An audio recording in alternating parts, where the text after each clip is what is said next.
Olá Portugal, alô Brasil, esta é a Connect TV Algarve. Sejam bem-vindos. Este é o programa 99 dos fanáticos do Algarve. Hoje vamos conversar com o presidente da AFA, Reinaldo Teixeira, e vamos abordar os momentos do Farense e do Portimonense. Os fanáticos de hoje são o Armando Alves e o Carlos Encarnação. Hoje temos connosco o presidente da AFA, Reinaldo Teixeira, para falar do futebol algarvio e da associação. Presidente, obrigado pela sua presença. Após a pandemia do Covid-19, 2022 marca a normalização das competições, o regresso da festa do futebol, os tempos difíceis foram ultrapassados. Alguma coisa se perdeu com a pandemia? Emílio, muito obrigado pelo convite. Antes de mais, cumprimentar os dois amigos e, enfim, grandes contribuintes deste programa, dos fanáticos do Algarve, que é o Carlos Encarnação e o Armando Alves. Armando Alves, que muito deu à AFA, onde destes vários anos que lá faço parte, e mesmo antes de mim, já sempre colocou aquela casa e muito fez, e foi, como sabemos todos, o autor do nosso, enfim, memorável e marcante obra, que é o Livro Centenário. Mas, por tal, o Emílio, se alguma coisa se perdeu com a pandemia. Claro que se perdeu. Eu diria que os clubes, os seus atletas, os jovens e todos aqueles que fazem desporto viram-se privados de praticar desporto durante uma série de tempo, e isso criou, de alguma forma, alguma, enfim, inibição e até algum período em que não se podia praticar desporto, e a importância da prática de desporto para a sua própria saúde, não é?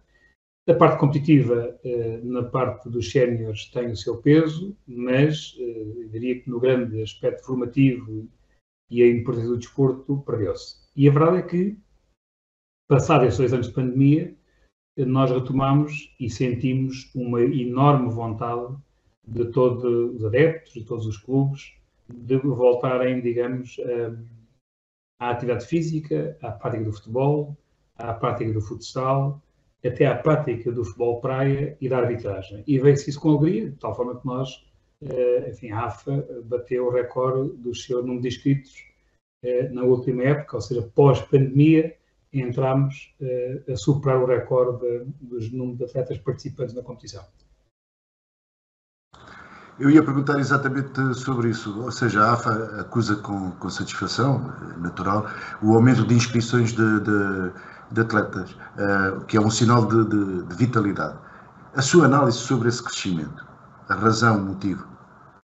Não, o motivo, Emílio, é muito simples. O motivo é o marcante trabalho dos clubes, dos seus dirigentes, perdão, de toda aquela massa, digamos, de adeptos que adoram ter este serviço social, porque é preciso ter a noção de que só há praticantes porque há, de facto, clubes, e só há clubes porque há dirigentes. E esse número é, diria, 99% mérito dos clubes, que, de uma forma abnegada e de uma forma, digamos, totalmente com um espírito voluntário, com um espírito de servir a população e criar condições para que os homens e as mulheres, os meninos e as meninas pratiquem desporto, e isso trouxe ao número que há pouco referi, que foi o recorde de sempre nos 100 anos da AFA. Não há que deixar de reconhecer também o trabalho e o contributo da Federação em incentivar as associações e, consequentemente, as associações também incentivarem os clubes para poderem ter uma melhor prática, reconhecer o trabalho, digamos, feito e com grande importância para todo o aspecto desportivo e o aspecto social da nossa região, eu diria todo o país, mas neste caso falamos da nossa região, do Algarve, dos municípios. Os municípios, como nós sabemos, são maioritariamente os donos dos equipamentos, neste caso dos campos e dos pavilhões. E, não sendo o contributo dos municípios de várias formas, pelos equipamentos, pelas próprias logísticas que muitas vezes facilitam os clubes, eu diria que não havia desporto, quer ele futebol, futsal, ou quer ele outra modalidade. Por isso, digamos, a junção destes 3 vetores com uma grande incidência e um grande reconhecimento para a abnegação dos próprios dirigentes e, consequentemente, dos clubes, fez com que o Algarve, nesta última época e, felizmente, no ano do seu centenário, digamos, superasse os números de praticantes até então. A AFA celebrou o centenário, lançou um livro, que já mencionou, recebeu uma medalha de honra do mérito desportivo. Qual é o estado do futebol no Algarve, em termos estruturais, organizativos, desportivos? Em vídeo, a AFA recebeu tudo o que disse e mais algumas coisas já agora. Exato. Digamos que teve, enfim, recebeu uma medalha de mérito de excelência pela Federação, recebeu, digamos, a revelação do cartão branco também pelo IPDJ, recebeu a medalha de honra de mérito desportivo pelo Governo de Portugal, como referiu Emílio, também recebeu a bandeira de ética de entidade do ano pelo IPDJ do Algarve. Enfim, teve aqui um conjunto de referências que, mais uma vez, são devidas e são, digamos, totalmente partilhadas com os clubes. E não digo isto por simpatia, sei que muitas vezes diz, é dirigente e tal. É verdade, porque no fundo a AFA é a casa dos clubes e tem como obrigação de facilitar a vida aos clubes e criar condições para que cada vez mais este processo da relação clubes-AFA seja o mais facilitado possível para que o próprio clube que organiza a competição a cada jornada possa, digamos, aumentar o seu número de participantes no aspecto formativo, e essa é a parte importante que às vezes nós esquecemos, é que 90% do número de participantes de atletas da associação são da parte formativa, ou seja, são até o escalão dos júniores, porque os séniores têm de facto um peso não chega a 10%. Pergunta-me qual é o estado digamos, do futebol e do futsal, neste caso da modalidade ou das modalidades no Algarve. Eu diria que os números é muito agradável. Eu diria que a dedicação dos dirigentes é muito agradável. Agora, se me disser assim, mas não achas, ou a AFA não acha que se pode fazer mais, pode fazer mais. Mas para que se faça mais é preciso também percebermos o que é necessário aos clubes. E desde logo, infraestrutura nós fizemos neste centenário, como penso que lhe sabe, fizemos 16 programas conselheiros, onde interagimos com os clubes de cada concelho, nas autarquias de cada concelho, onde tivemos 140 intervenientes nesses 16 programas, ou seja, percorremos o Algarve de lés a lés, onde homenageámos 132 personalidades, pessoas que contribuíram para o crescimento do futebol e do futsal, e de uma forma geral, o que se sente é uma grande carência de equipamentos, ou seja, mais campos e mais pavilhões. Para além de algum, digamos, manutenção e até de alguma arrumação em alguns campos que existem. Não é o todo, é preciso reconhecer que as autarquias têm feito um trabalho extraordinário nesse campo, mas se temos em conta que a nossa região é uma das regiões que mais cresce no país, a nível de residentes, logo, consequentemente, o número de praticantes também tende a crescer. E se tende a crescer, também é preciso ter equipamentos. Por isso, digamos, para que possamos ter mais praticantes, é preciso termos mais equipamentos. E se o Algarve, cada vez mais, é a região escolhida e privilegiada por vários clubes a nível mundial para estagiarem e para fazerem torneios aqui na nossa região, se queremos também ter essa componente de trazer, de captar equipas de nome internacional, que não só motivam aqueles que são praticantes do desporto aqui na região do dia-a-dia, mas também promovem, a nível turístico e a nível, digamos, empresarial, a região para o resto do mundo, para além da importância económica que essas ações têm na região e no contributo económico. Por isso, é, digamos, urgente que haja também aqui, digamos, uma preocupação em dotar os nossos concelhos, as nossas freguesias, com mais equipamentos desportivos para que possamos ter mais meninas, mais meninos a praticar desporto e, consequentemente, termos, digamos, mais equipas aqui a estagiar. É verdade que temos um número agradável, é verdade, como já disse, que é possível e é desejável que se cresça mais o número de praticantes, é verdade que temos duas referências a nível do futebol profissional, que é o Portimonense e o Farense, é verdade que temos o Moncarapachense na Liga 3, é também verdade que temos 4 equipas no Campeonato de Portugal, o Expressa de Lagos, o Imortal, o Ferreiras e o Olhanense SAD, e também é verdade que gostaríamos de ter mais equipas na primeira divisão, na Liga Biwin, mais equipas na segunda divisão, na Liga SAPSEG e mais equipas na Liga 3.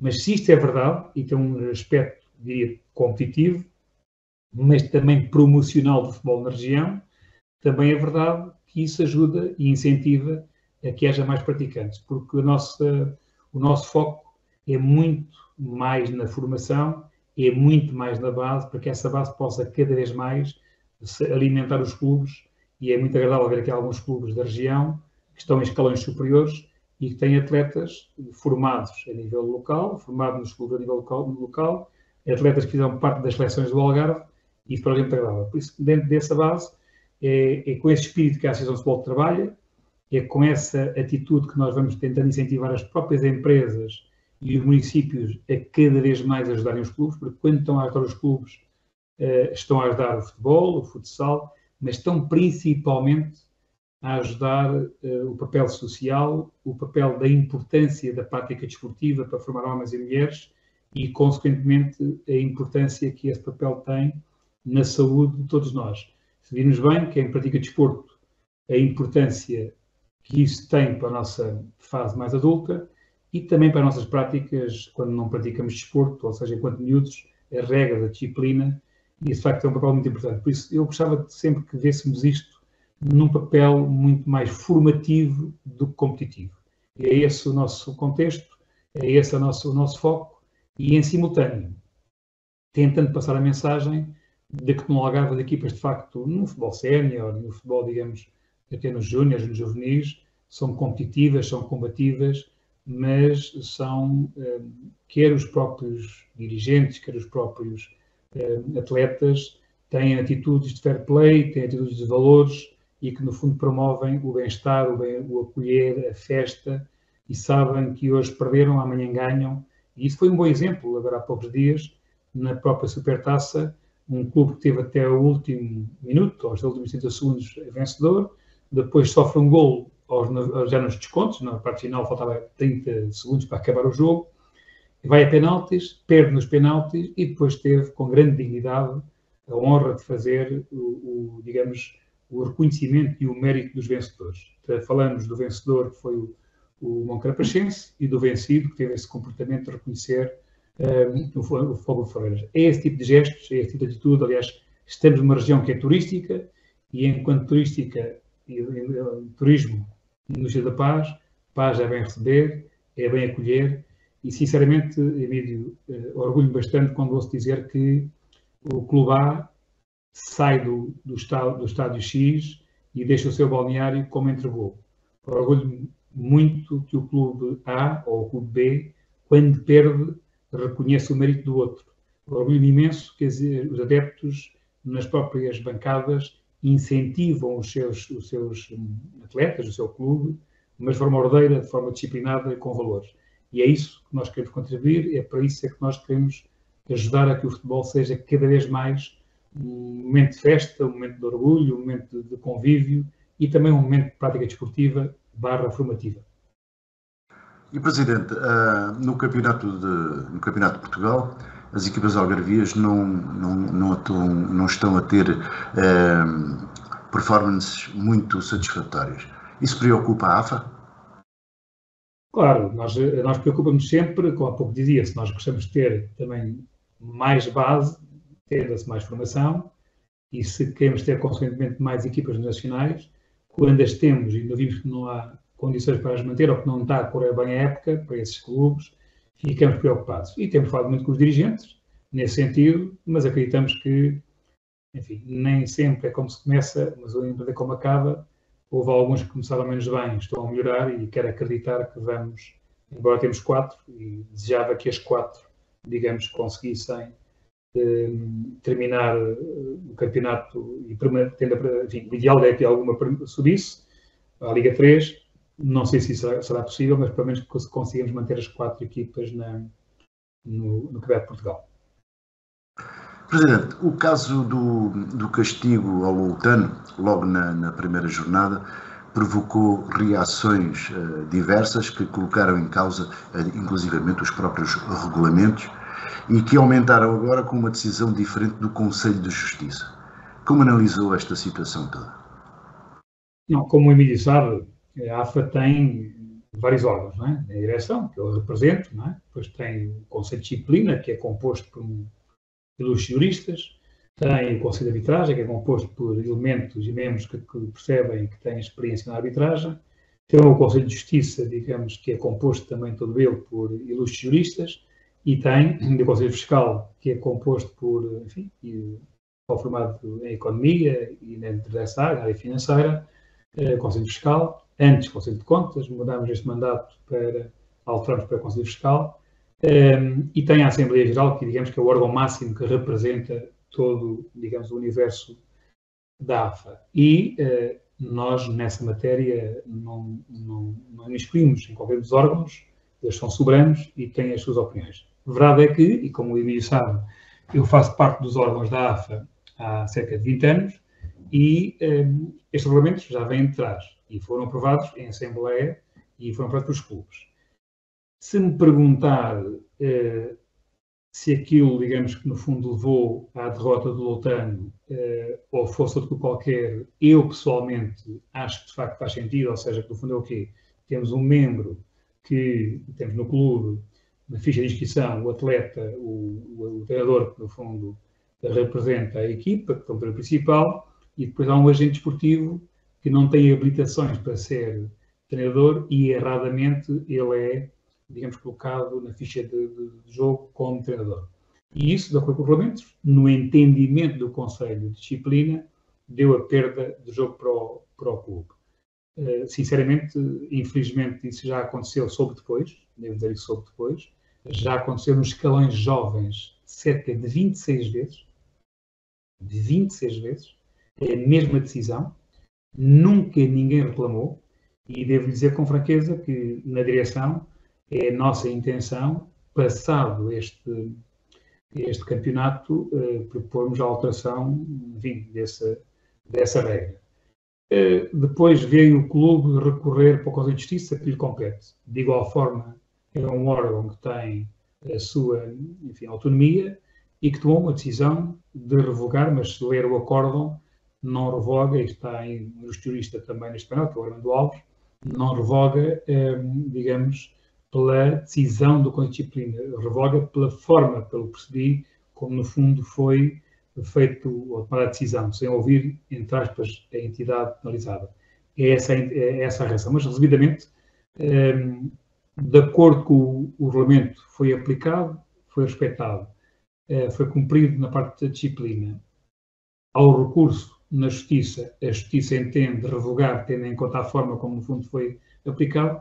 São dois órgãos que são autónomos e a nós não nos compete decidir. Agora, compete-nos também, enquanto órgão executivo, apreciar a sensibilidade dos regulamentos e, se ao longo destes 20 anos alterarmos bastantes artigos e por aí fora, também a nossa intenção é cada vez sermos mais equilibrados, mais justos e tentar ter aqui aquilo que faz mais sentido para valorizar e, digamos, incentivar a prática desportiva, os valores, os princípios e tentarmos que seja, digamos, aplicada uma regra que seja o mais consentânea possível. Por isso, diria que faz sentido a perda de pontos, sim, desde que aquilo que está em causa tenha influência para que essa perda de pontos, digamos, aconteça.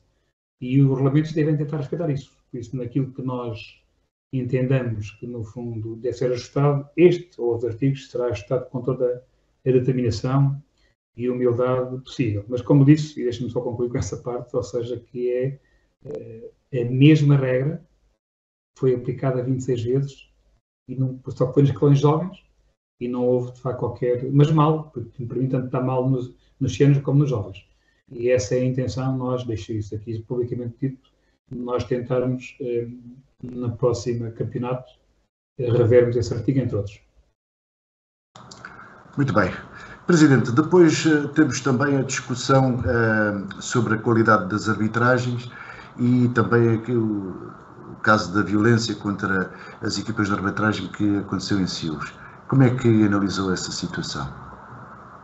Não, tudo o que for violência, Emílio, eu acho que nós, amantes do desporto, uns que, digamos, jogaram, costumo dizer que não joguei, empurrei a bola, na altura até a terceira divisão, mas amantes do desporto, amantes do futebol, amantes do futsal, amantes da arbitragem, eu diria, até por bom senso, acho que agressão é nada. Nós, na vida, por muito que nós possamos estar em desacordo com alguma decisão, acho que faz todo o sentido nós sabermos conversar, dialogar, sem chegarmos a esses atos. Mas, repudiando e também reconhecendo a rapidez com que, digamos, o Conselho de Disciplina tomou a decisão, digamos, é preciso também dizer isto, ou seja, é um caso pontual.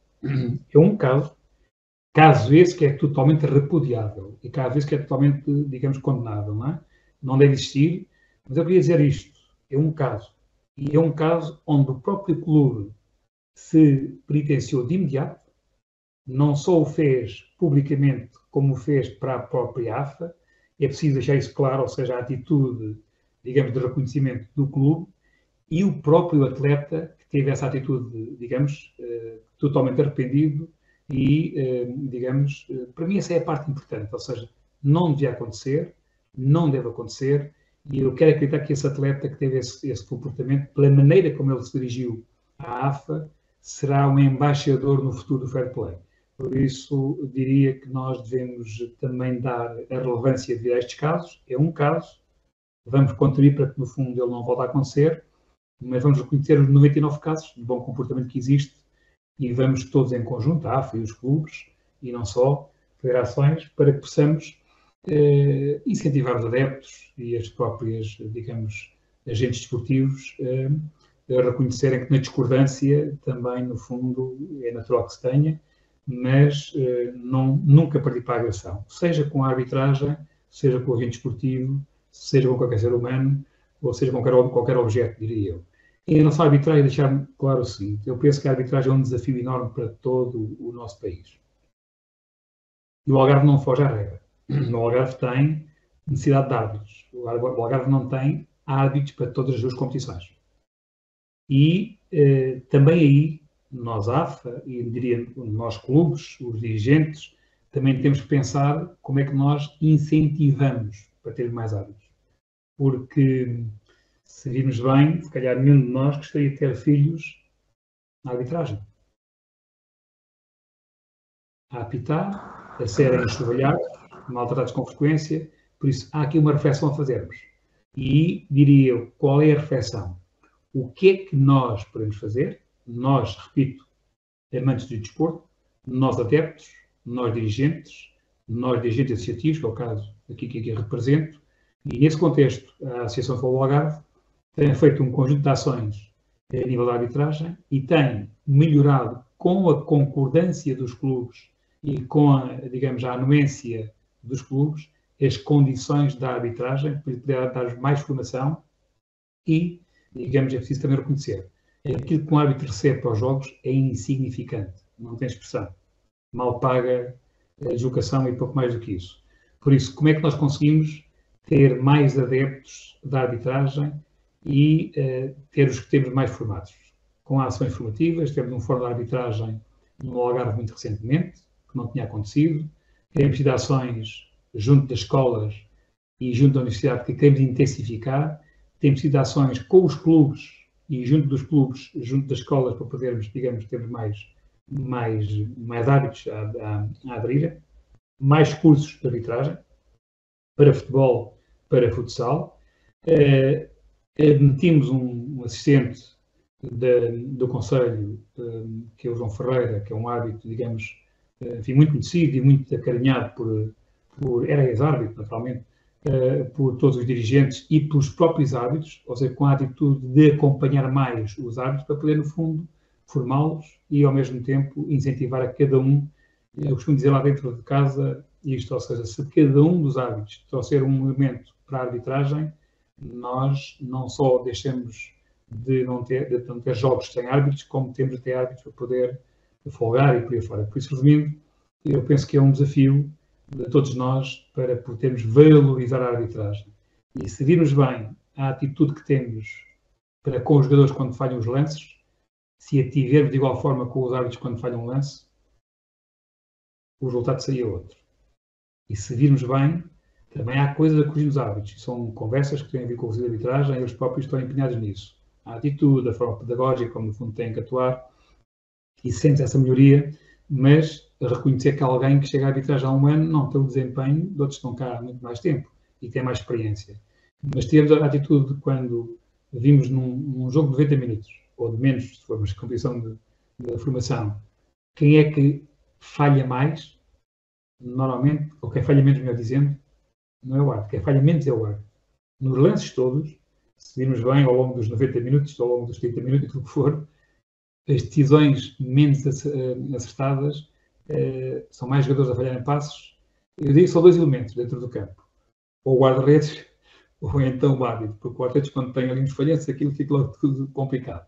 Por isso também aí damos o benefício da dúvida e temos aqui uma atitude pedagógica para ser, digamos, formativos, incentivar a prática dos árbitros e não o desmotivar. E isso tem acontecido. Isso tem acontecido e penso que estamos no bom caminho.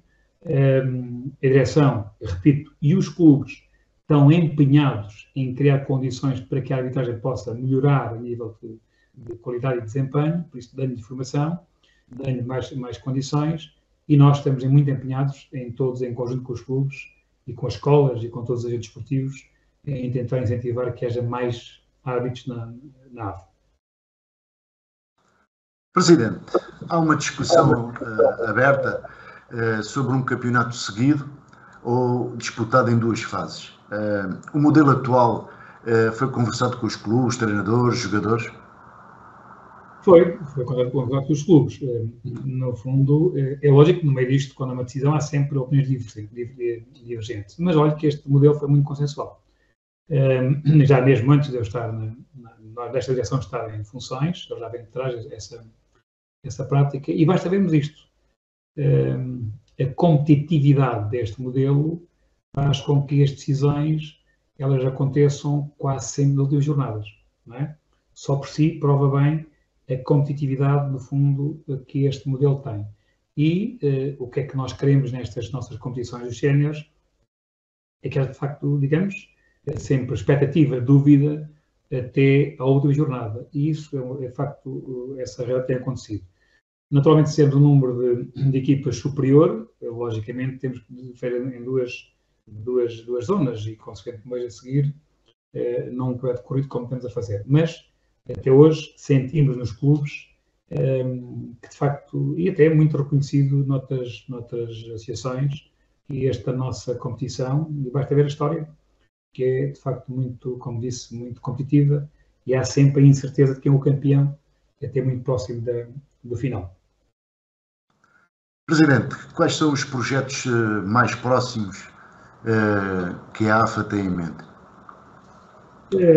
Projetos mais próximos é continuar a facilitar a vida aos clubes, ou seja, desde com toda a sinceridade. Ainda há dia falaram lá dentro de casa, faz um bocadinho de espécie como é que ainda nos tempos de hoje é necessário um clube vir de Alcotim, ou de Alzur, ficar um cartão ali à associação, não é? Por isso, como é que nós conseguimos ter aqui um processo, um projeto digital para que tudo isto seja cada vez mais fácil? Nós estamos aqui a falar esta distância para o mundo, não é?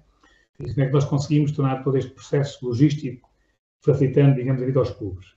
Pois, perdão, este crescimento da arbitragem. E esse crescimento da arbitragem é para nós muito importante. Depois, enfim, já fizemos algumas coisas.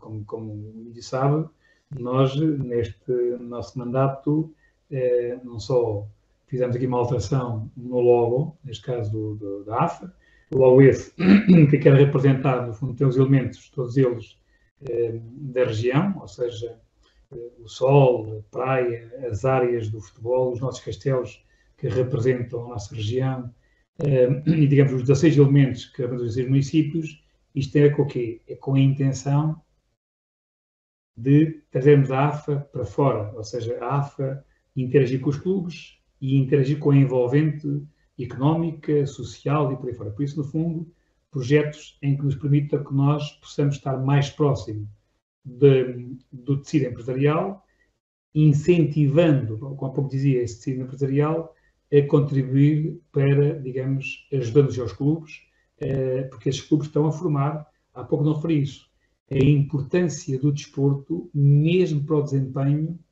profissional dos seres humanos nas suas empresas. Isso também aí é preciso reconhecer. Daí uma proximidade maior ao tecido empresarial, às empresas. Uma proximidade maior às autarquias, sensibilizando as autarquias para essa necessidade para os clubes e este papel social que é importante. Uma maior proximidade às escolas, tentando incentivar que nas escolas os alunos escolham mais clubes e depois escolherão o que quiserem do Conselho A ou do Conselho B, e uma maior proximidade também, como foi o caso, e, aliás, não foi por acaso que festejámos o nosso centenário na Universidade do Algarve, e reconhecer essa proximidade que temos junto da UAL, em que, embora criou o Estatuto de Estudante Desportista, ou seja, facilitando quem pratica desporto possa estudar. Acho que há também aqui um grande desafio para que, quando os atletas terminam as suas, enfim, a sua época desportiva, a sua idade de praticar futebol, poderem depois ter um nível de formação que nos possa ajudar na vida futura, para além do futebol. Acho que esse papel cabe-nos a nós muito também, esse papel formativo e pedagógico e proativo. E depois, enfim, há dois projetos que são muito enfim, conhecidos já, que é, por um lado, nós renovarmos a atual sede. Temos já parceiros disponíveis para contribuir, para ajudarem a AFA nesse contexto. Não é só fazer, é fazer com custos ou com custos que a AFA possa suportar, idealmente sem custos.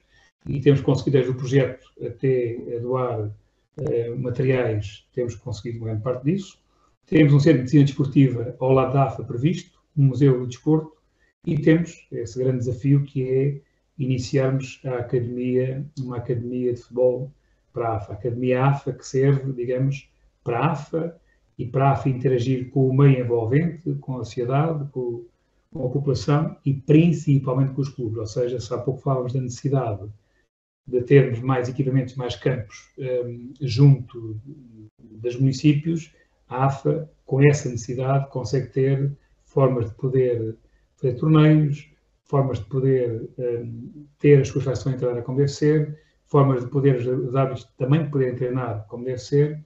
Isso são projetos, todos eles, que estão em cima da mesa, e este projeto da Academia, com a dimensão que nós vimos, será um projeto que queríamos iniciar.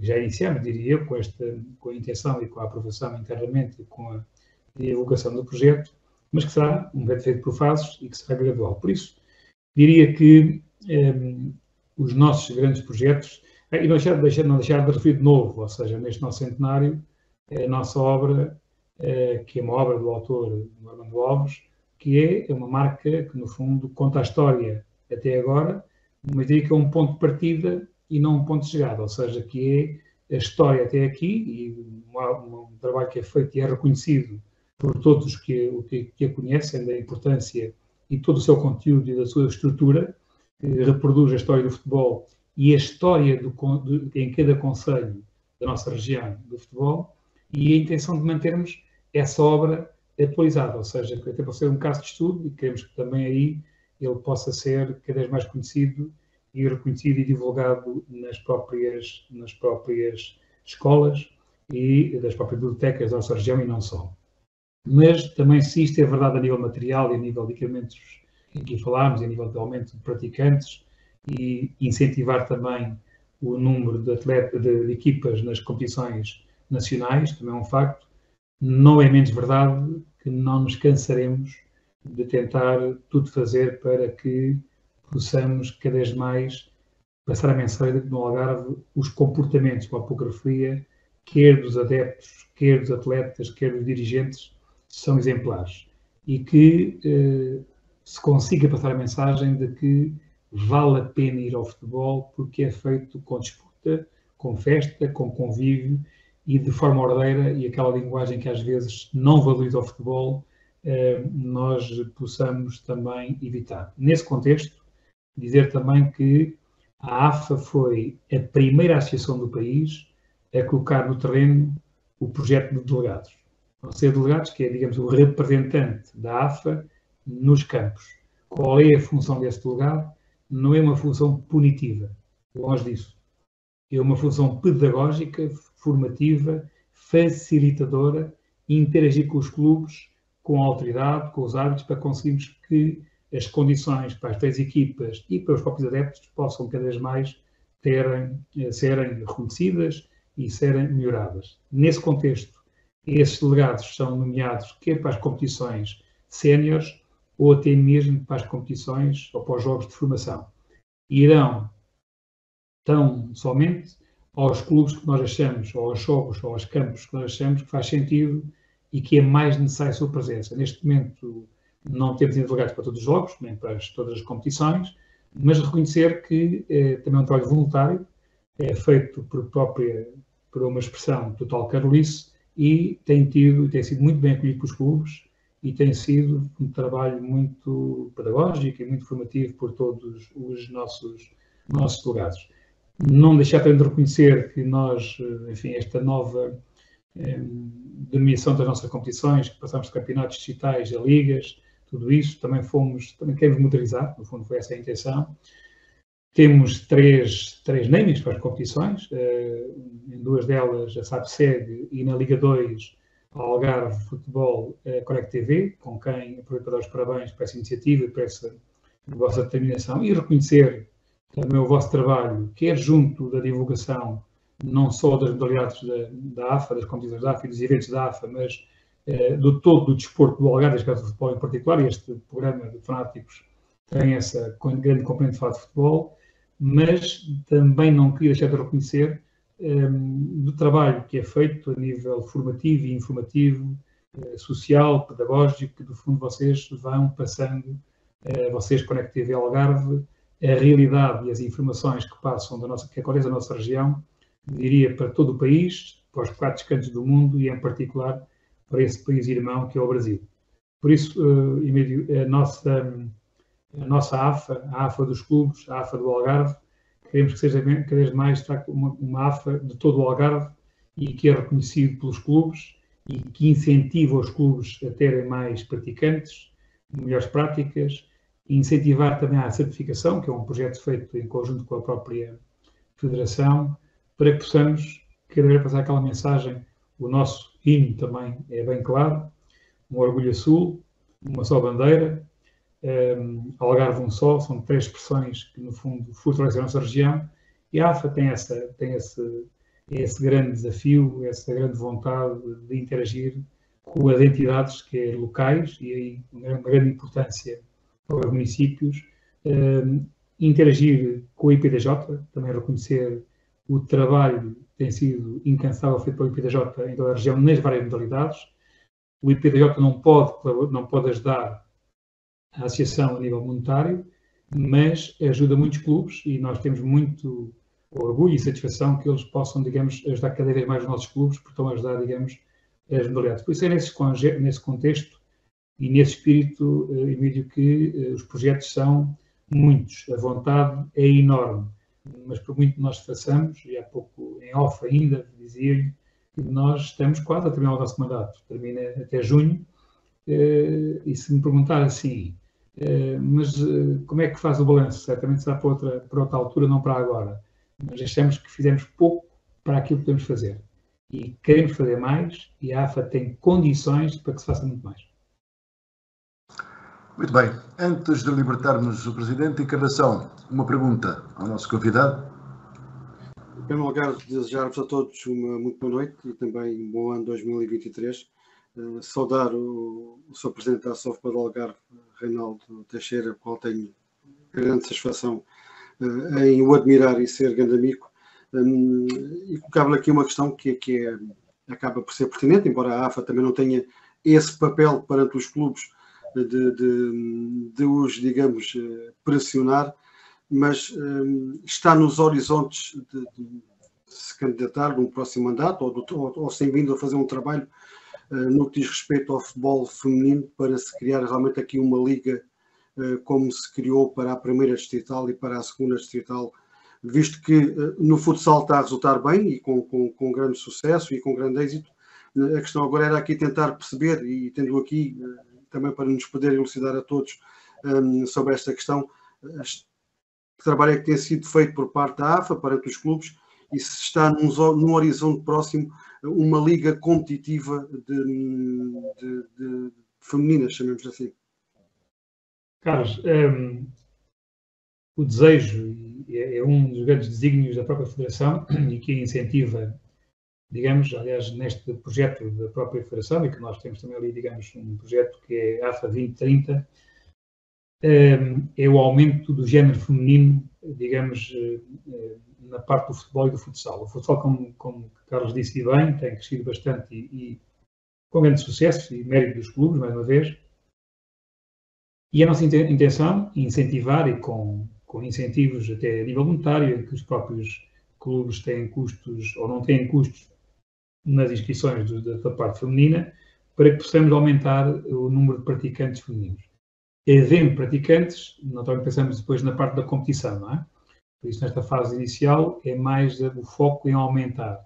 E tem havido, temos aqui bons exemplos, vários clubes, mas não queria esquecer, por exemplo, o desempenho do Guia Futebol Clube, tem tido aí um papel no futebol feminino muito pertinente. Como também há pouco não falei, porque nós falamos aqui a nível do futebol, e não referimos, por exemplo, no futsal, o Portimonense, que é, de facto, uma referência no Algarve, e também na história do futebol do Algarve, também tivemos, isto no ambiente feminino, não no género masculino, mas que é uma referência do Algarve, e neste caso, em boa hora, digamos, é o grande embaixador do futsal no Algarve em todo o país. Mas é um grande desafio, Carlos, que é conseguirmos aumentar o género feminino, e sentimos isso. Temos ao exemplo, inclusive, até na própria estrutura da associação, nos quadros que temos admitido é do género feminino, aqui temos que dar quase equilibrado, tantos homens como mulheres, ainda não está muito distante, mas está já muito mais próximo, não é? E temos a fazer um trabalho com os clubes para conseguir aumentar muito o número de praticantes. Por isso, sendo o objetivo, se a vontade de criar uma liga feminina existe, eu diria, mais que uma liga, vários escalões no género feminino. Armando, uma questão? Boa noite a todos. Desejar um bom ano a todos, um bom ano ao Presidente da Associação de Futebol do Algarve, aos dirigentes, aos funcionários da entidade que superintende o futebol na nossa região. Antes de colocar uma questão ao Presidente da Associação de Futebol do Algarve, deixar aqui umas breves referências a algo que me parece importante, que foi a forma célere e eficaz e muito competente como a Associação reagiu à pandemia, criando condições para que, dentro do possível, a atividade nos clubes se mantivesse ou nos casos em que isso não foi possível, em que os encargos não fossem de modo a que os clubes acabassem por desistir e por fechar as suas secções e houve um trabalho muito grande nesse domínio e que merece reconhecimento e aplauso. Por outro lado, e também ainda em parte substancial num contexto de pandemia, saudar aquilo que foi feito para promover as comemorações do centenário da Associação de Futebol do Algarve.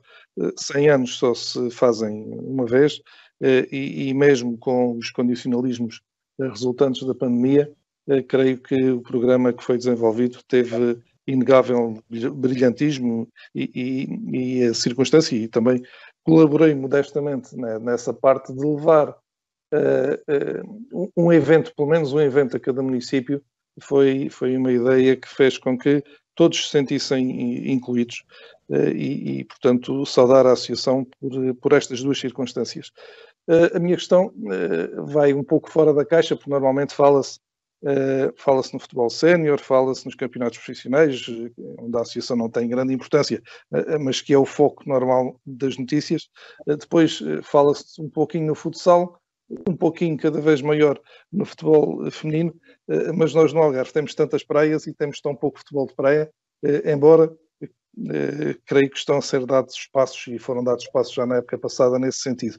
E portanto, a minha questão ia para algo que, não sendo algo palpitante, não se fala muito, mas a verdade é que temos todas as condições para desenvolver o futebol de praia, temos poucas equipas, poucas tradições na modalidade, e o que perguntava era o que é que está a ser feito para que esse quadro se altere e que perspectivas é que poderemos ter no futuro nesta modalidade que, repito, tem todas as condições para ganhar um grande impulso no Algarve. Antes de responder à questão do Armando, dizer que de facto, aquilo que ele referiu muito bem sobre o momento da pandemia e a reação da AFA, diria da Federação, em conjunto com a AFA, mas principalmente da forma, digamos, também muito disponível, muito eficaz e muito cooperante dos clubes. Os clubes foram, de facto, digamos, grandes parceiros e foram exemplares e foram exímios em aceitar as sugestões, e não só aceitar as sugestões, como também eles próprios darem sugestões em que levaram a que nós pudéssemos, enfim, acudir a este momento trágico que vivemos e que não penso que na história ninguém tinha vivido, e por isso saímos dele, penso todos, mais reforçados, digamos, sem poder praticar o desporto naquela altura, muito tempo, mas saímos mais reforçados. Em relação ao que o Governo colocou, e bem, aliás, se aplica esta vontade de crescer no género feminino, muito mais no género, digamos, da praia, ou seja, diria, do futebol praia. Enfim, com uma dimensão diferente, mas não podemos esquecer que nós já fomos, o Algarve já foi reconhecido várias vezes como o melhor destino de praia do mundo, não é? Assim como o melhor destino do Golfo do mundo, e a Europa várias vezes, e por aí fora. Por isso, só por si, como o Armando disse bem, as nossas inúmeras e marcantes praias, que são conhecidas, enfim, por milhões que nos visitam, devem ser a razão para incentivar, digamos, o número de praticantes de futebol praia. A razão pela qual já fizemos um torneio, uma competição ano passado, em que temos 5 equipas, e estamos com essas equipas e em conjunto com os clubes também a tentar fazer com que, criando incentivos, criando espaço para que, no fundo, os clubes possam ter o menor custo possível nessa área, possam todos eles crescer também na área do futebol praia, e para termos, não 5, mas possível 35, 45 ou mais, digamos, equipas de futebol praia. Seria o ideal, mas a ideia é crescermos. Há pouco também não referi, há também uma liga empresarial que aconteceu, depois, digamos, foi interrompida e queremos retomá-la, e assim como também um torneio de veteranos com uma intenção depois de tentarmos criar aqui, digamos, um campeonato da parte de veteranos. Vamos ver se chega a campeonato ou se fazemos mais torneios na parte de veteranos. Também não referi, e acho que também é importante deixar aqui essa informação para os nossos telespectadores, que é a intenção da AFA, e já há conversas com vários clubes aqui a nível local, que têm praticantes do walking futebol, ou seja, que é integrar a modalidade do walking futebol dentro da AFA. Entre outros, mas o Farense tem sido um parceiro aliado, o Farense tem sido, digamos, muito disponível para que nós possamos regulamentar e integrar também o walking futebol dentro da AFA. Por isso, há aqui um conjunto de uma série de ações, e estas duas perguntas foram muito pertinentes, quer do crescimento do futebol feminino, quer o crescimento do futebol praia, até só por si, digamos, 2 fatores muito importantes para representarem a região. Temos, de facto, aqui muitas meninas e senhoras e mulheres na nossa região, e temos, de facto, aqui praias, enfim, que o mundo inveja e que nós muito queremos, que, no fundo, e gostamos de acolher todos esses veraneantes que cá vêm nos visitar nossas praias. E mesmo em período de inverno, porque as nossas praias não são só boas de verão, também são muito agradáveis de inverno. Por isso, esperemos conseguir ter na envolvente das nossas praias, e este nome do futebol praia ser também digamos, um elemento divulgador e promotor da nossa região.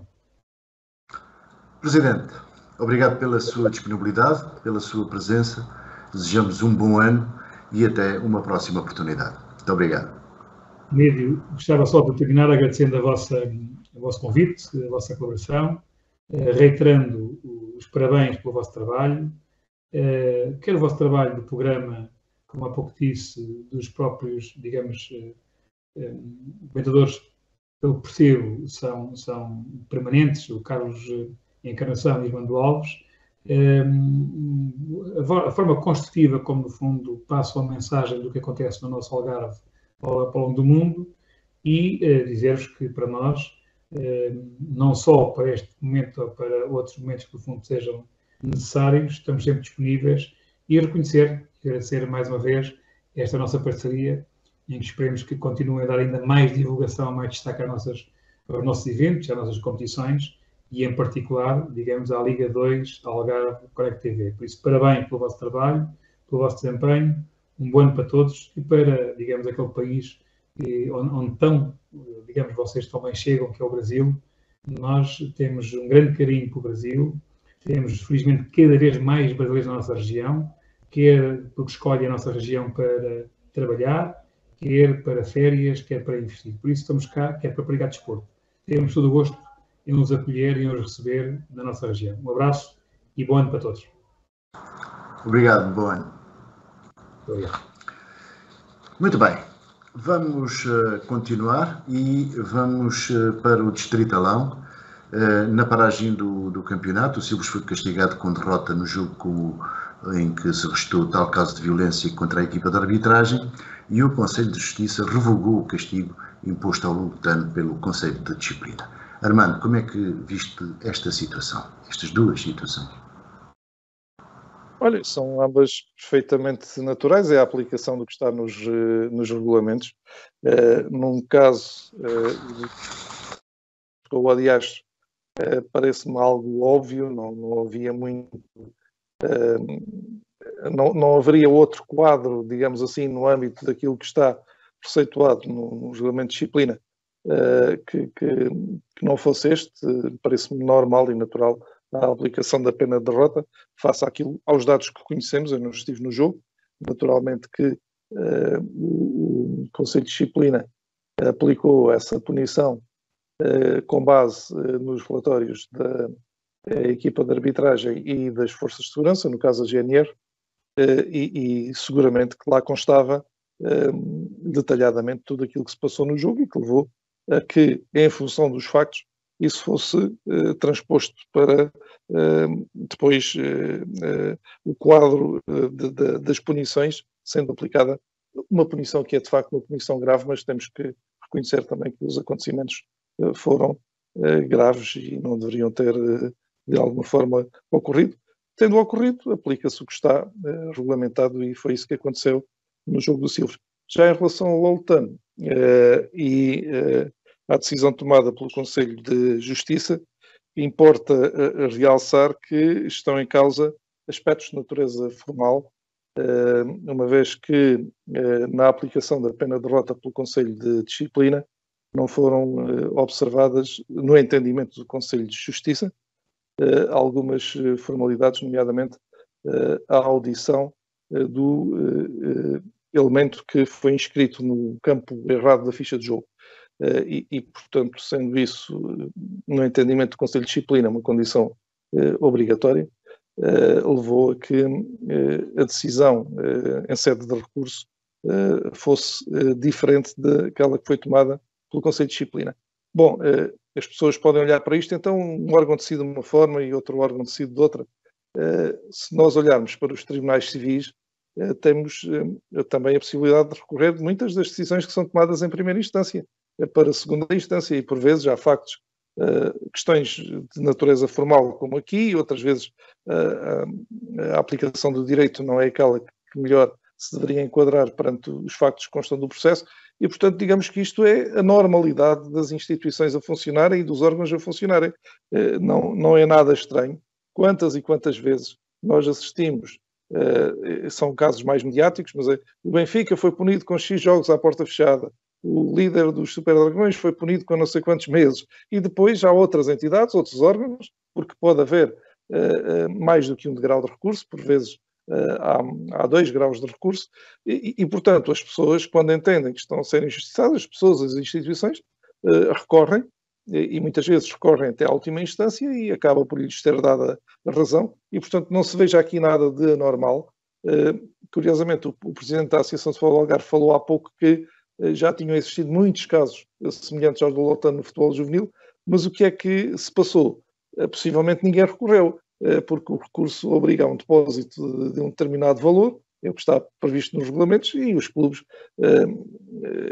e se calhar bem, no futebol, imaginemos que um jogo de benjamins, benjamins não tem classificação, mas imaginemos que um jogo de infantis ou de iniciados, que não tem grande relevância na classificação, o custo do recurso à justiça desportiva por vezes é mais caro que o custo da própria multa, e então os clubes acabam por se conformar com essas decisões. O Oltan não, o Oltan entendeu que deveria, e bem, porque é um direito que lhe assiste, entendeu que deveria recorreu, e foi entendido pelo Conselho de Justiça que o processo encerrava alguns vícios, digamos, e que, portanto, a decisão deveria ser diversa daquela que foi tomada em primeira instância. E nada a dizer, é perfeitamente normal e aceitável aquilo que aconteceu, até do ponto de vista moral, porque se repararmos bem, e também o Presidente da Associação de Futebol do Algarve referiu isso, estarmos a punir com pena de derrota um agente desportivo que até está habilitado, só que não está habilitado para aquela função em que foi inscrito. Como eu já referi aqui noutras ocasiões, várias associações já alteraram os regulamentos e incluíram no seu regulamento de disciplina o elemento dolo. O elemento dolo significa o quê? Que só deve ser punido com pena de derrota nestas circunstâncias quem efetivamente tira um proveito desportivo ou outro destas situações. Ora, o facto de um adjunto estar inscrito noutra função, ou de um massagista estar inscrito como adjunto, ou o que quer que se queira nesta matéria, se esse agente desportivo poderia de facto estar naquele jogo, mas foi inscrito no campo errado, significa que não há qualquer proveito desportivo nem outro. E, portanto, nestas situações não se verifica dolo. Não se verificando dolo, os regulamentos de várias associações que já foram alterados prevêem que não possa existir qualquer punição desportiva. E, portanto, creio que é isso também que, daquilo que percebi das palavras do Presidente da Associação de Futebol do Algarve, creio que é isso também que a Associação de Futebol do Algarve se prepara para fazer, alterando os seus regulamentos, incluindo lá o elemento dolo, para evitar que estas situações se repitam. Outra coisa diferente, e importa aqui realçar, para não se pensar que agora vai mudar tudo, outra coisa diferente é um jogador que, por exemplo, transita com o castigo da época passada, é utilizado pelo seu novo clube, e isso aí já traduz uma situação de benefício desportivo, porque aquele jogador não estava, de facto, habilitado para jogar naquele jogo. Ou então um jogador que é expulso com um cartão vermelho e que joga no jogo a seguir, também é uma situação em que, objetivamente, há um aproveitamento desportivo de uma situação e, portanto, aí,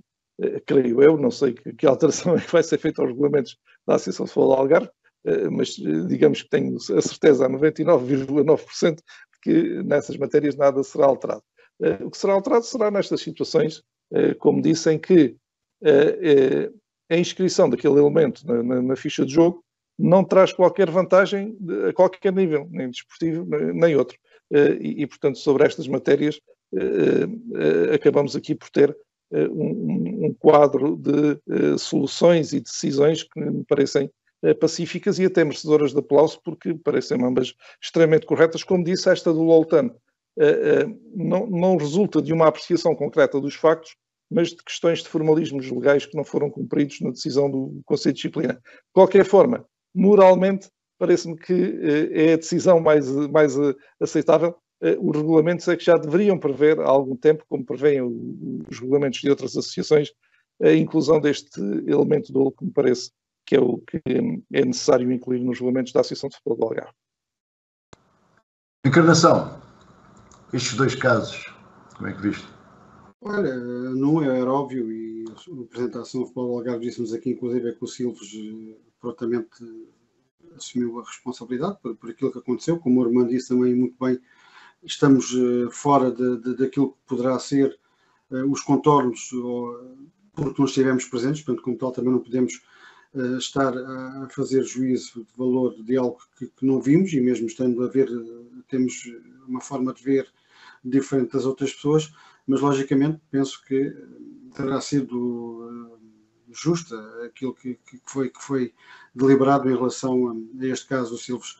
É um caso, como e disse bem também a apresentação para o Algarve, é um caso que temos que repugnar em qualquer parte do país ou do mundo que volta a acontecer, mas se acontecer, e se houver, como houve por parte do Silves e por parte do jogador, como também foi dito aqui pelo seu apresentação de Paulo do Algarve, logicamente que também nos deixa aqui alguma satisfação pelo reconhecimento de que algo foi feito de forma incorreta, a quente, e muitas das vezes todos nós fazemos-lo, como tal, não estamos aliás, estamos também sujeitos a que isso nos possa vir a acontecer. Em relação ao Loutano, era aquilo que vínhamos falando e com o Armando estar mais dentro daquilo que são os regulamentos e as próprias leis do futebol e não só, nos vinha também dizendo aqui, e sabendo que o Loutano poderia recorrer perante a derrota que lhe foi colocada logo em cima da mesa perante aquela situação.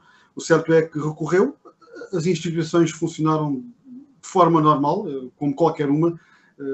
Aconteceu com o Loutano, como poderia acontecer com o Silas, como poderia acontecer comigo na sociedade civil, perante um tribunal civil. Não estar satisfeito com algo que foi deliberado em primeira instância e recorrer depois e apresentar argumentos de forma que ficasse livre dessa acusação. Parece que foi o que aconteceu. O Loutano acabou por conquistar os 3 pontos, 3 pontos que acabam por ser também preciosos para aquilo que é os seus objetivos, mas logicamente aqui acima de tudo, quer num caso, quer noutro, é a legalidade daquilo que tinha que ser colocado em cima da mesa e que foi, portanto, como tal, e como o Armando disse, e de uma forma mais explícita e mais pormenorizada dos acontecimentos, penso que quer num e noutro caso, as instâncias desportivas estiveram à altura daquilo que foi as sentenças que deliberaram, quer para o Silas, quer para o próprio Loutano. Muito bem, Encarnação, vamos continuar por aí e vamos viajar para a Supertaça do Algarve. A Supertaça do Algarve 22-23 colocou frente a frente o Futebol Clube Ferreiras como campeão do Distritalão, agora que está no CP, e o Lusitano Moncarapachense, vencedor da Taça do Algarve e que agora está na Liga 3. O Lusitano venceu o troféu na marcação das grandes penalidades. Como é que viste? Olha, foi tipo 50-50. Marcou primeiro o Ferreiras na primeira parte, foi para o intervalo a vencer, e quando já se esperava, e tive a oportunidade de ver o golo, um grande golo do Celcinho, aliás, um golo que só quem não o conhece há muitos anos esta parte fica admirado com a forma como ele executa aqueles livros, e ainda por cima com o pé que mais gosta, que é o seu pé esquerdo. Já perto do final, nos descontos, deu um empate e logicamente que era um jogo que só poderia ser resolvido através da marca dos 11 metros.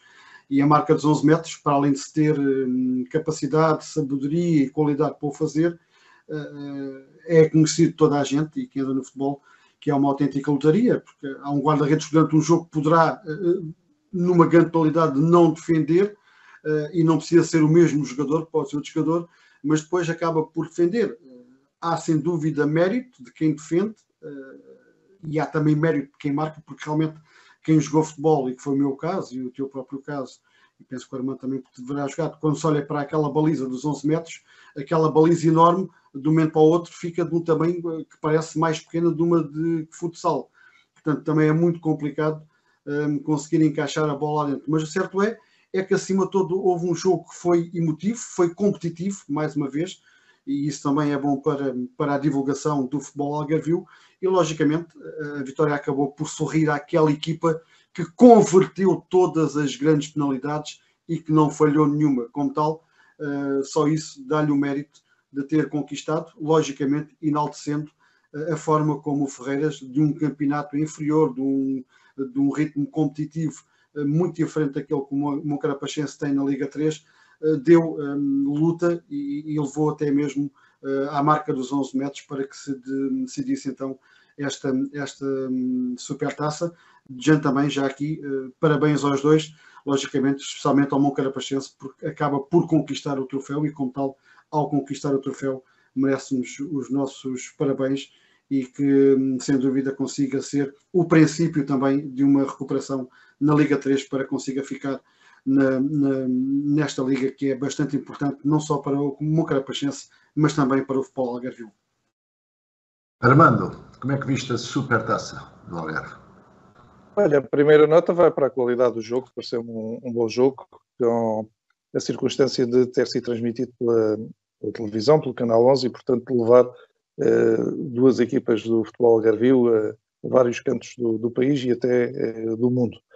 Depois, em relação ao jogo, no melhor período do Moncarapachense, que foi a primeira parte, marcou o Ferreiras, e depois, na segunda parte, quando se esperava uma avalanche ofensiva do Moncarapachense, o Ferreiras, em transições, poderia ter resolvido o jogo. Aliás, o Freiras faz o segundo gol, que é anulado. O árbitro terá visto alguma coisa que eu, sinceramente, nas imagens na televisão não vi, e que poderia aí, a ter sido validado esse lance, poderia ter, digamos que, resolvido o jogo. Depois, já nas compensações, o Moncarapachense acabou por empatar e nas grandes penalidades foi mais eficaz. Não vou falar aqui em sorte ou em azar, porque isso não existe no futebol. Existe competência, existe concentração, existe convicção e, portanto, existe também inspiração dos guarda-redes, porque muitas vezes um penalti que não entra não é por ter sido mal marcado, é porque o guarda-redes também é competente e também ou adivinhou ou percebeu alguma coisa no comportamento do jogador que o levou a definir o lado para onde se atira. E, portanto, há aqui um conjunto de fatores que são também estudados. Sabe-se que este jogador costuma bater para a esquerda em baixo, aquele costuma bater para o meio, e, portanto, todos estes fatores contam num desempate. Parabéns ao Moncarapachense, parabéns ao Ferreiras, que foi um digno vencido, e parabéns, sobretudo, ao futebol da nossa região, porque foi um espetáculo interessante, de qualidade, e que mostrou que, apesar de o Moncarapachense estar nos lugares de baixo da Liga 3 e de o Ferreira estar também nos lugares de baixo do Campeonato de Portugal, há ali matéria-prima para, nos respectivos campeonatos, as duas equipas poderem escalar algumas posições, e isso será mais importante para ambas no que resta da temporada. Muito bem. Encarnação, vamos da balada para a segunda Liga. No regresso ao campeonato, o Farense foi goleado por 4-0 pelo Futebol Clube de Porto B. É um sinal para preocupações? É que para já está a 5 pontos para cima e 5 pontos para baixo. Não é de muita preocupação, porque o Estrela também não venceu, acabou por empatar, mas diria que foi um jogo menos conseguido, digamos assim, do Farense. Até teve oportunidades para poder marcar. Lembro-me do Pedro Henrique completamente só com a baliza à sua mercê, não conseguiu marcar. E o Porto acaba depois ao marcar o primeiro golo, desorientar um pouco a equipa do Farense, mas o certo é que é um resultado que, até ver, vamos ver, o jogo a seguir é sempre o mais importante, como costuma dizer, e recordo-se da resposta que o Farense deu depois da goleada de 6-0 em Alvalade, frente ao Sporting, para a Taça da Liga, que acabou por vencer o Marítimo, e com uma exibição até convincente, e digo isto convincente, não é com dúvidas, é mesmo convincente, o primeiro divisionário Marítimo. Portanto, o Farense é um excelente plantel, o Farense é uma excelente equipa, o Farense tem excelentes quadros, tem uma excelente equipa técnica, e volto a dizer, não tiro uma vírgula àquilo que venho a dizer aqui em todos os programas, porque não acredito que isso não vai acontecer. Não acredito que uma das duas equipas que vai subir divisão não seja o Farense, porque acredito, pela qualidade que a equipa tem demonstrado. Logicamente tem momentos mais altos e mais baixos, como qualquer outra equipa. Este jogo no Dragão, quando digo no Dragão, é contra o Porto, porque não foi no Dragão, como é lógico, contra o Porto, acaba também por haver ali um misto de muitos jogadores do Futebol Porto tão rotinados com a equipa principal, e treinam e trabalham mais ordens de Sérgio Conceição. Poderão dizer, não é desculpa, é verdade, não é desculpa, não se poderá ir por aí, mas poderá ter havido ali uma série de fatores que, logicamente, nós estando em casa, sentados confortavelmente no sofá a ver, percebemos que não foi um jogo em que o Farense não conseguiu explanar e ter todas aquelas capacidades que tem vindo a demonstrar mais recentemente, com mais frequência, e penso que não é esta derrota que irá, de alguma forma, ou de alguma forma não, de certeza absoluta, deixar com que aquele caminho que está a traçar, aquele objetivo que é pretendido e que foi assumido e que eu acredito vivamente que venha a acontecer, tenha agora um retrocesso sobre esse resultado. Sabemos de antemão que vão ser 2 jogos em casa, complicadíssimos, como tal, há que estar sob aviso, não sob alerta, mas sob aviso, logicamente, mas também lá do ditado popular, depois da tempestade, costuma-se ver a bonança. Portanto, vamos aguardar para sábado e ver até que ponto é que este Farense poderá dar uma resposta, como deu logo a seguir ao Sporting frente ao Marítimo, acredito que o vá fazer frente ao Nacional e depois frente ao Benfica B, porque tem 2 jogos seguidos agora no São Luís em Faro. Ainda antes de passar ao Armando, Encarnação, como é que viste a entrada do Mateus Oliveira e a saída do Vasco Lopes? Acredito, são 2 jogadores com características diferentes. O Vasco Lopes é mais um jogador rotinado para acompanhar ali a zona de ataque. O Farense neste momento está, quando digo ataque, especialmente nas alas, é um jogador que faz muito bem esse setor, é um jogador que eu gosto e sempre gostei de ver jogar.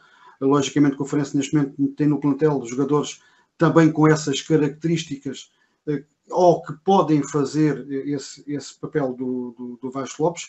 Portanto, foi uma opção técnica, foi uma opção, logicamente, de quem achou de que o jogador teria que jogar noutro sítio porque tem qualidade para isso e que neste momento não estava ali com espaço. Portanto, também houve essa, digamos, clareza por parte de quem gera não só a equipa, mas também os destinos da equipa, de não estar a privar de um jogador de fazer aquilo que gosta e daquilo que sabe fazer num outro clube. Neste caso até foi para fora, foi para o Chipre. E a entrada do Mateus é diferente, é um jogador mais de meio campo, é um jogador um setor onde o Farense precisa ter ali muito mais consistência e muito mais força, é um jogador também que faz bem as transições, é um jogador que tem um excelente remate à entrada da grande área e que poderá ser também um fator de desequilíbrio na manobra ofensiva meio campo-ataque. Como tal, há que agradecer àqueles que cá estiveram e que partiram e desejar sorte àqueles, ou àquele que chegou para já agora e se chegar mais algum, e que realmente é um jogador que acredito que venha acrescentar algo naquela posição do campo que o Farense poderia ter, mas que poderá dispensar um ou outro jogador que fazia essa função para outras funções e aí sim a equipa tornar-se mais forte e mais homogénea e mais consistente naquele último terço do terreno. Portanto, acho que é uma contratação que foi feita há bom tempo. Não poderá ter o meu valor não, porque vale o que vale, mas concordo plenamente com ela e acho que irá ser uma mais-valia para o Farense atacar aquilo que é o seu objetivo, que é subir a divisão. Armando, como é que viste a derrota no Porto e a entrada do Mateus Oliveira e a saída do Vasco Lopes? Olha, começando pela derrota diante do Futebol Clube do Porto B, espero que tenha sido apenas um dia mau, mas serão os próximos 2 jogos aqui em casa a confirmar se foi só um dia mau ou se será mais do que isso. De facto foi um jogo menos conseguido da formação do Farense e depois por números muito pesados que acabam sempre por deixar algumas marcas.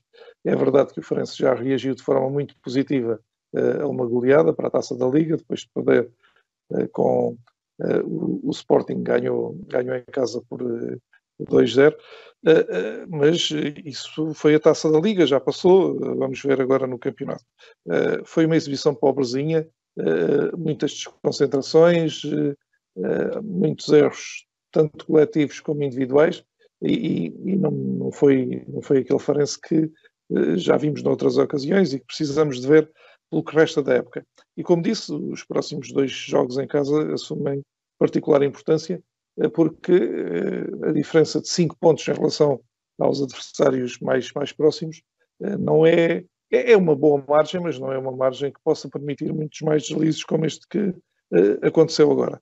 E depois temos que atentar que o Académico de Viseu, creio que há 14 jogos que não perde, está a fazer uma recuperação sensacional e é um adversário que tem até mais que o Estrela da Amadora, até pela qualidade do plantel. Eu lembro-me na primeira volta, na fase inicial do campeonato, o Estrela da Amadora jogou, aliás, o Académico de Viseu jogou em Faro, já não me recordo se perdeu ou se empatou, mas também poderei ir ver. A verdade é que deixou excelente impressão. Tem excelentes jogadores, alguns vindos através do novo dono do Académico de Viseu, que é o dono do Hoffenheim, na Alemanha, e portanto há ali um perigo, há ali um sinal de perigo evidente por parte do Académico de Viseu. E depois, do lado do Estrela da Amadora, há também uma circunstância que faz com que, digamos que os sinais de perigo tenham que estar ligados, é que o Estrela vai voltar a jogar em casa. Isso, parecendo que não, é um campo um pouco à imagem do Estádio de São Luís, com o público muito em cima, com muita gente também no campo, e isso significa que o Estrela vai ser mais capaz nos jogos em casa, e portanto é também mais um sinal de perigo para o Farense. Em relação às alterações já registadas no plantel, estamos a falar de coisas diferentes. Saiu um extremo, e naturalmente que virá um extremo, porque o Farense não pode ficar apenas com 3 jogadores para aquela posição, embora o Ponte também possa por ali jogar e tem de facto feito alguns jogos um pouco mais encostado à linha, e enquanto o Mateus Oliveira vem fazer concorrência ao Velásquez, desde a saída do Ryan Gold, que o Farense procura um novo número 8, um jogador que faça a diferença. O Velásquez tem qualidade, mas é o primeiro ano em Portugal, tem sentido, creio, algumas dificuldades de adaptação ao nosso futebol. Já fez coisas fantásticas, lembro-me de um gol de livre num jogo não há muito tempo e de outros pormenores fabulosos, mas não tem tido exibições continuadas ao mesmo nível.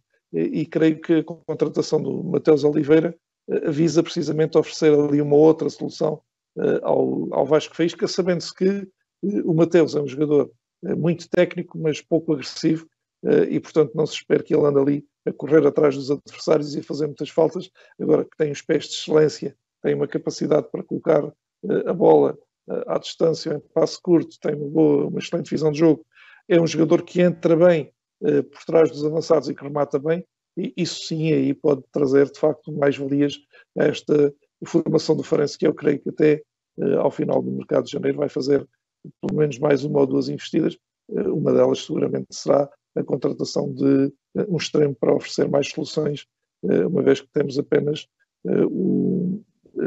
3 soluções para as alas e 3, 4 soluções, e naturalmente que haverá necessidade de colmatar essa baixa, até porque em momentos, sobretudo na época passada, em vários momentos, o Vasco tinha sido um jogador importante e, portanto, seria no princípio desta temporada um dos jogadores em que se poderia acreditar que pudesse ter sido titular mais vezes, não sucedeu, e portanto a sua partida obriga a uma recomposição do plantel naquela função, sendo que poderá eventualmente ser necessário mais um ou outro reajuste cirúrgico, porque há ali uma boa base, não é necessário mexer muito, é necessário corrigir os erros coletivos e os erros individuais que foram cometidos diante do Futebol Clube Porto B e que não custaram apenas a derrota, como custaram números que marcam sempre. Foi uma derrota pesada e, como disse, estes 2 jogos em casa agora vão dizer se aquilo foi só uma tarde má, e esperamos que sim, tenha sido apenas uma tarde má, ou se foi mais do que isso.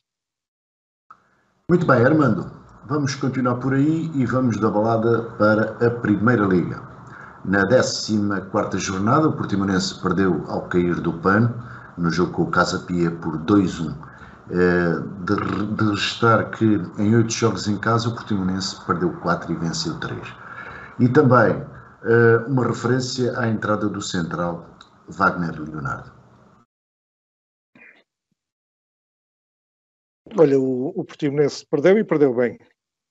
Foi, sobretudo a segunda parte, foi a primeira parte mais ou menos equilibrada, a segunda dominada claramente pelo Casa Pia, e o golo acabou apenas por pecar por tardio. O que se pode dizer em relação a isso é que o Portimonense defrontou uma das melhores equipas deste campeonato. O Casa Pia está a fazer um campeonato estupendo, está em 5º lugar na tabela classificativa, há apenas 2 pontos do Sporting e a 5 do Sporting Braga, a 6 do Porto. Portanto, se alguém dissesse no início da época que o Casa Pia vinha da 2ª divisão e que à 14ª jornada estaria no 5º lugar, muito pouca gente seguramente acreditaria. Talvez o treinador e os jogadores do Casa Pia. E a verdade é que a equipa tem um bloco muito compacto. Há ali a defesa é comandada por um algarvio, o Vasco Fernandes. Neste jogo não jogou outro algarvio que é o Leonardo Lelo, porque estava lesionado, mas há ali 2 referências algarvias que são muito importantes nesta equipa, que têm funcionado muito bem no esquema de 3 centrais e que criou imensas dificuldades ao Portimonense, que na primeira parte ainda teve alguns períodos interessantes, mas depois na segunda parte desapareceu do jogo.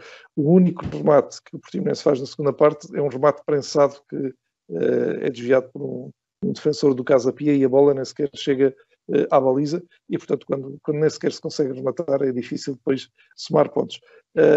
O Portimonense na época passada fez também uma fase inicial de campeonato muito, muito boa. Chegou a pensar-se que poderia lutar pela Europa e depois teve ali uma quebra muito grande em janeiro, fevereiro e inclusive início de março. E agora o que se pode perguntar é, vai acontecer o mesmo que na época passada ou a equipa vai conseguir reagir? A verdade é que o próximo jogo não é propriamente daqueles onde se possa antever uma reação fácil, digamos, uma vez que o Portimonense vai jogar no reduto do Benfica. É verdade que na época passada o Portimonense ganhou na Luz, pela primeira vez na sua história, mas isso já é história e, portanto, vai ser muito difícil ganhar pelo segundo ano consecutivo ao Benfica os adversários vão se aproximando. Há ali equipas do fundo da tabela, como por exemplo o Famalicão, que foi ganhar a Chaves, o Gil Vicente, que voltou às vitórias nos últimos jogos, que têm vindo a subir na tabela e, portanto, aquela margem que já chegou a ser, salvo erro, de 11 pontos, em relação à equipa que vai à liguilha, neste momento está reduzida a 7 pontos e é urgente, é importante que o Portimonense volte rapidamente aos pontos, embora, como se antevê claro, seja muito difícil que isso suceda diante do Benfica, até porque o Benfica vem ferido de derrota em Braga e naturalmente quer regressar rapidamente às vitórias. Mas, às vezes, quem sabe, também na época passada, ninguém acreditaria que o Portimonense fosse ganhar à Luz e ganhou. Em relação ao mercado, a vinda deste defesa central do Wagner Leonardo, um jogador que já trabalhou com 2 treinadores portugueses no Santos, o João Ferreira e o António Oliveira, era uma necessidade, uma vez que, na prática, o Portimonense só contava com 2 centrais, o Pedrão e o Filipe Relas. Havia um brasileiro que fazia parte do plantel, o Vinícius Guarapuava, que acaba por regressar ao seu país sem contabilizar um único minuto em jogos oficiais da equipa principal e, portanto, isso só por si diz que o Paulo Sérgio nunca acreditou neste jogador, no Vinícius, e, portanto, tem agora uma solução aparentemente de melhor qualidade. É um jogador com alguma história no Santos, chegou a jogar na equipa principal e que na época passada ajudou o Cruzeiro a subir à Série A do Campeonato Brasileiro e, portanto, há motivos para acreditarmos que estamos na presença de um jogador de qualidade. Vai chegar também um guarda-redes, o Mateus, para suprir a saída do turco que estava no plantel e que também nunca chegou a jogar no campeonato, e vão chegar extremos porque, como se sabe, o Anderson Oliveira, um dos extremos do plantel, não aceitou a proposta que lhe foi feita para renovar.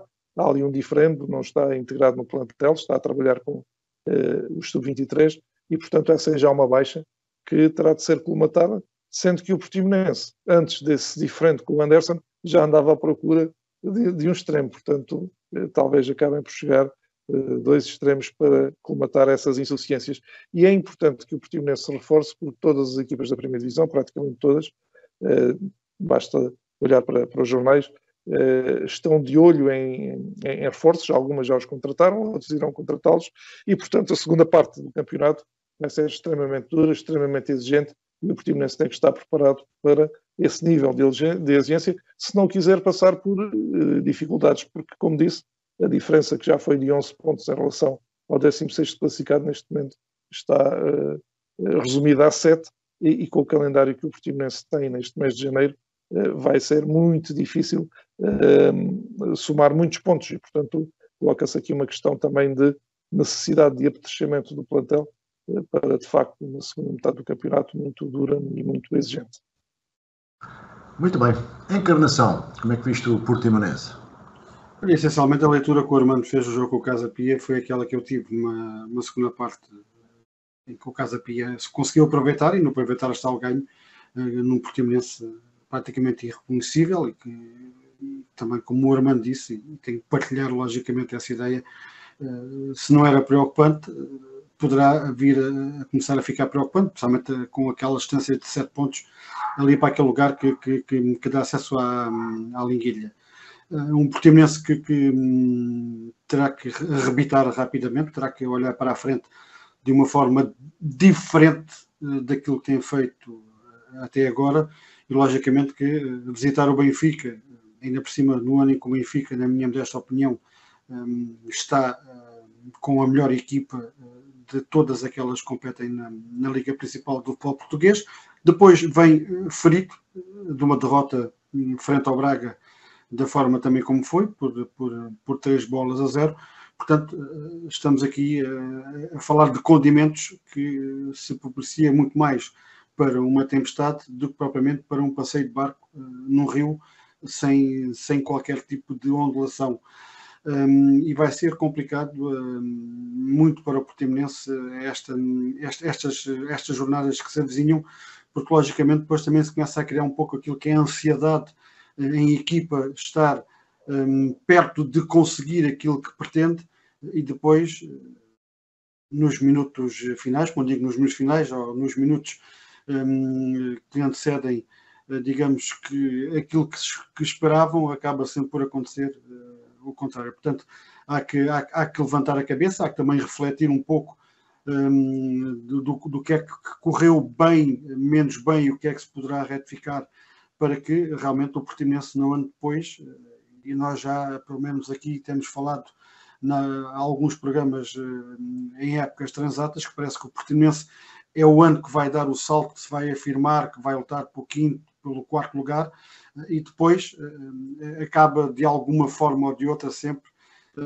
com a calculadora na mão, não digo com a corda na garganta, porque seria um caso muito mais grave e bicudo do que estaríamos a falar, mas acaba sempre com a calculadora na mão e com um pouco de sofrimento à mistura, e penso que o Portimonense, pelos plantéis que tem apresentado, pelo plantel que tem, vai reforçando um ou outro setor que tem lacunas, e o certo é que poderá vir a ser preocupante se o Portimonense rapidamente não conseguir vencer rapidamente, mas isto também deve-se também a esta grande instabilidade que o Portimonense nos tem vindo habituando, que são jogadores que vêm, não é para uma continuidade, é para ter uma época ou duas e serem vendidos, e assim sucessivamente, mas o certo é que até o momento o Portimonense tem-se mantido na Liga Principal do futebol português com maior ou menor dificuldade, mas esperemos que realmente, e para todos aqueles que são adeptos do Portimonense, acredito que seja um sufoco imenso,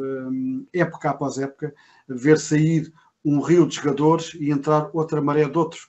Portanto, acaba sempre por ser difícil também a um treinador manter um nível de jogo, manter um ritmo de jogo, manter uma característica de jogo de época após época. Mas o Paulo Sérgio tem conseguido os objetivos que passa pela manutenção, e como tal, para isso o Portimonense terá que abrir a pestana mais uma vez e tentar, porque logicamente nada é impossível nesta vida, tentar fazer na luz aquilo que o ano passado toda a gente também pensava que era impensável fazer, mas estamos a falar, na minha modesta opinião, em duas dimensões completamente diferentes, porque o Benfica do ano passado não é o Benfica deste ano, e como tal, mas de qualquer forma, são 11 contra 11, e esperemos que o Portimonense consiga arrebitar caminho e rapidamente também se tranquilizar na tabela classificativa. Meus amigos, não temos mais tempo, agradeço a vossa presença. Esperamos que o programa tenha sido do agrado dos nossos espectadores. Nós voltamos na próxima sexta-feira. Boa noite e obrigado. E um bom ano.